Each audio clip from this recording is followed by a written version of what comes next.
ആണ്. നമ്മൾ ഡിസ്കസ് ചെയ്യാൻ പോകുന്നത് ബ്ലോഗ് റൈറ്റിംഗിനെ കുറിച്ചാണ്.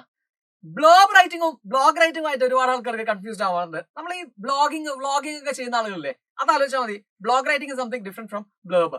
എന്തെല്ലാം കാര്യങ്ങളാണ് നമ്മൾ അതിനകത്ത് ശ്രദ്ധിക്കേണ്ടത്? കാച്ചി ആയിട്ടുള്ള ഒരു ഹെഡിങ് കൊടുക്കണം. ആദ്യത്തെ പോയിന്റ് എന്താണ്? കാച്ചി ആയിട്ടുള്ള ഒരു ഹെഡിങ് കൊടുക്കണം. എന്ന് വെച്ചാൽ നല്ല ശ്രദ്ധ പിടിച്ചു പറ്റുന്ന തരത്തിലുള്ള ഒരു ഹെഡിങ് ആയിരിക്കണം. Next, name of the blog. ആരാണോ ബ്ലോഗ് ചെയ്യുന്നത് അയാളുടെ പേര് താഴെ എഴുതി വെക്കുക. നെക്സ്റ്റ്, ഡേറ്റ് നമുക്കറിയാലോ, അന്നത്തെ ഡേറ്റ് എഴുതുന്നു ഈ പേരിന്റെ താഴെയായിട്ട്. നെക്സ്റ്റ് കഴിഞ്ഞു, അത്രയേ ഉള്ളൂ. നമ്മൾ നേരെ ഇൻട്രൊഡക്ഷനിലേക്ക് വരുന്നു. ഇൻട്രൊഡക്ഷണറി പാരഗ്രാഫ്, ഫസ്റ്റ് പാരഗ്രാഫ് നല്ല കാപ്റ്റിവേറ്റിംഗ് ആയിരിക്കണം, ശ്രദ്ധ പിടിച്ചു പറ്റുന്ന, ബാക്കി വായിക്കാൻ ആളുകളെ തോന്നിപ്പിക്കുന്ന തരത്തിലുള്ള ഒരു രസകരമായ ഒരു സെന്റൻസുകളായിരിക്കണം ആദ്യത്തെ പാരഗ്രാഫിൽ. പിന്നെ നമ്മൾ ഓർഗനൈസ് ചെയ്യുക, എന്തെല്ലാം കാര്യങ്ങൾ ആദ്യം വരണം, രണ്ടാമത് വരണം, അങ്ങനെ ഓർഗനൈസ് ചെയ്തിട്ട് നേരെ എഴുതി പോയാൽ മതി. ഒരു ചെറിയ പാരഗ്രാഫ് എഴുതുന്നത് തന്നെയാണ്, നമ്മുടെ ക്വസ്റ്റ്യൻ അനുസരിച്ച് പാരഗ്രാഫ് എഴുതുന്നത് തന്നെയാണ് ഈ ബ്ലോഗ് റൈറ്റിംഗ് എന്ന് പറയുന്നത്.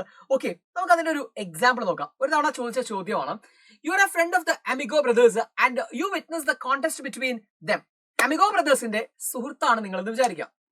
അമിഗോ ബ്രദേഴ്സ് ഓർമ്മയുണ്ടല്ലോ. ഓക്കെ, ആന്റോണിയോയുടെ ഫെലിക്സിന്റെ സുഹൃത്താണ്. നിങ്ങൾ ആ ഫൈറ്റ് കണ്ടുകൊണ്ടിരിക്കുകയാണ്, നിങ്ങൾ ഭയങ്കര എക്സൈറ്റഡ് ആയി. Prepare a blog entry describing the contest. നമ്മൾ പണ്ട് ഡയറി എൻട്രി എഴുതാറില്ലായിരുന്നോ? അതുപോലെ തന്നെയാണ് ഇപ്പൊ ഡിജിറ്റലായി ബ്ലോഗ് എൻട്രി ആണ് എഴുതുന്നത്. നമ്മൾ നോക്കാം എങ്ങനെ എഴുതുന്നു. ഹെഡിങ് കൊടുത്തു. ഹെഡിങ് എങ്ങനെയുള്ളതാണ്? കാപ്റ്റിവേറ്റിംഗ് ആണ് അല്ലെ. A stunning performance by Amigo Brothers എന്ന് പറഞ്ഞൊരു ഹെഡിങ് കൊടുത്തു.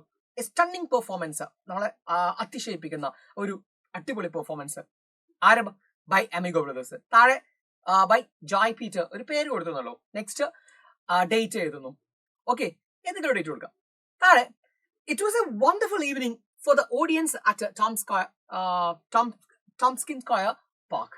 ടോംസ്കിൻ സ്ക്വയർ പാർക്കിലൊരു ഭയങ്കര വണ്ടർഫുൾ ഈവനിങ് തന്നെ ആയിരുന്നു നമ്മുടെ ഓഡിയൻസിനെല്ലാം സമ്മാനിച്ചത്. നമ്മൾ പറയാറില്ല, ഫുട്ബോൾ മാച്ചൊക്കെ, ക്രിക്കറ്റ് മാച്ചൊക്കെ കഴിഞ്ഞു കഴിഞ്ഞാൽ അതൊരു വണ്ടർഫുൾ ഈവനിങ് ആയിരുന്നു നമ്മൾ പറയാറുണ്ട് അല്ലെ. നല്ലൊരു ഫീസ്റ്റ് എന്നൊക്കെ വേർഡൊക്കെ നിങ്ങൾക്ക് ഉപയോഗിക്കാം.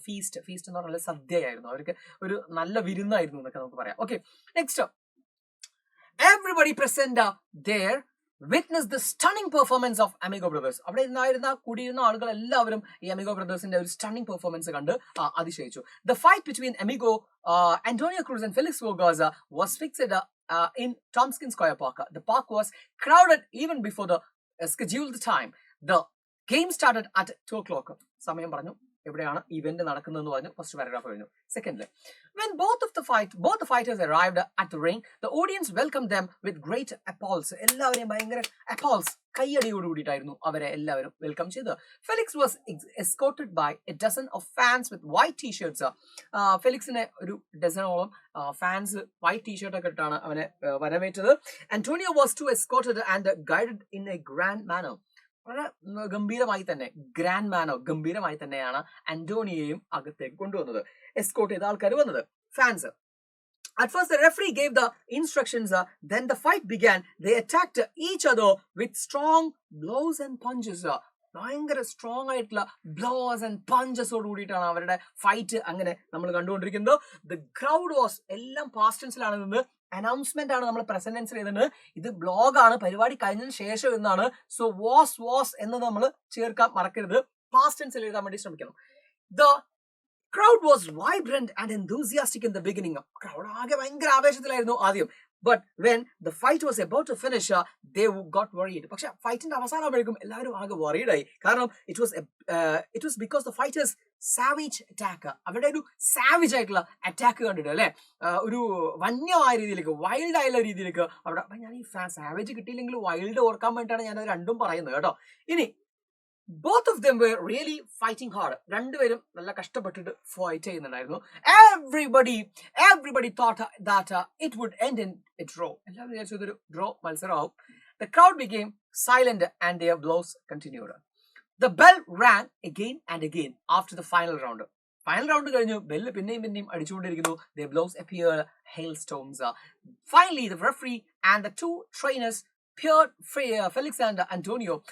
After a few moments, they looked around and then rushed towards each other and embraced each other. അല്ലെ, ഒരുപാട് കഷ്ടപ്പെട്ടിട്ടാണെങ്കിലും റഫറീസും എല്ലാവരും കൂടെ ചേർന്നിട്ട് അവരെ രണ്ടുപേരെയും അകറ്റി. പക്ഷെ പെട്ടെന്ന് അവർ പിന്നെയും ഒരുമിച്ചു അവര് കെട്ടിപ്പിടിക്കുകയാണ് ചെയ്യുന്നത്. The referees were really in dilemma. Referees എല്ലാം ആകെ ഒരു ആശയക്കുഴപ്പത്തിലായിരുന്നു, ഡിലേമയിലായിരുന്നു. എന്താ കാരണം? They found it very difficult to find the winners. ആരാണ് ഇതിൽ ജയിച്ചതെന്ന് കണ്ടുപിടിക്കാൻ ഭയങ്കര ബുദ്ധിമുട്ടായിരുന്നു. The announcer began to make the announcement. Announcer അങ്ങനെ announcement നടത്താൻ പോകുന്ന സമയത്ത് എന്താ സംഭവിച്ചത്? He was looking around to see the winners.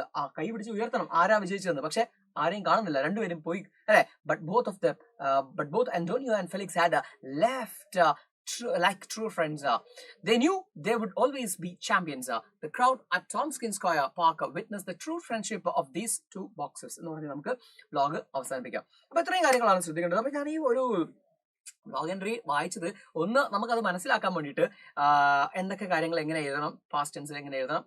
രണ്ടാമത്തത് ഏത് ക്വസ്റ്റ്യൻ ഇത് ചാപ്റ്ററിൽ നിന്ന് വന്നു കഴിഞ്ഞാലും ഇതുപോലെ ഒരു ന്യൂസ് പേപ്പർ റിപ്പോർട്ടോ അങ്ങനെ എന്തെങ്കിലും ക്വസ്റ്റ്യൻ വന്നാലും നമുക്ക് ഈ സെയിം സാധനം തന്നെ മതി, കണ്ടന്റ് ഇത് തന്നെ മതി. ഓക്കെ, അപ്പോൾ നിങ്ങൾക്ക് ഈ ഒരു വീഡിയോ യൂസ്ഫുൾ ആയെന്ന് തോന്നുകയാണെങ്കിൽ തീർച്ചയായിട്ടും ലൈക്ക് ചെയ്യുക, കമന്റ് ചെയ്യുക. ഓക്കെ, അതുപോലെ തന്നെ ഒരു കാര്യം കൂടെ ഒന്ന് ജസ്റ്റ് സമ്മപ്പ് ചെയ്യാൻ പറയാം. ഈ ബ്ലോഗ് എൻ്റർ ചെയ്ത് കണ്ടു കഴിഞ്ഞാൽ ഒരു ഹെഡിങ് കൊടുക്കുക, താഴെ പേര് എഴുതുക, ഡേറ്റ് കൊടുക്കുക, പാരഗ്രാഫ് എഴുതുക, പാസ്റ്റ് ടെൻസിൽ എഴുതുക, പരിപാടി കഴിഞ്ഞു. Okay, thank you.